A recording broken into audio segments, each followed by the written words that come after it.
Assalamualaikum warahmatullahi wabarakatuh. Kita harus risau kalau Allah tidak menerima amal ibadah yang telah kita laksanakan sepanjang 20 hari, mungkin 21 hari di bulan Ramadan ini. Kita harus risau, dan perasaan risau ini akan menjadikan kita lebih bermuhasabah diri, dan kita akan memperbaiki untuk 10 malam yang terakhir ini.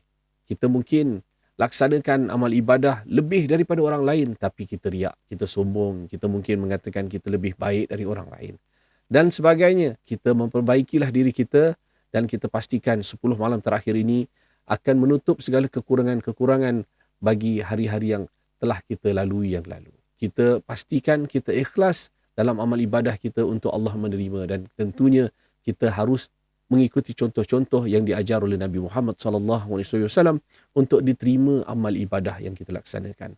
Berdoalah semoga Allah menerima amal ibadah kita yang kita lakukan sepanjang bulan Ramadan ini dan dapat pengampunannya.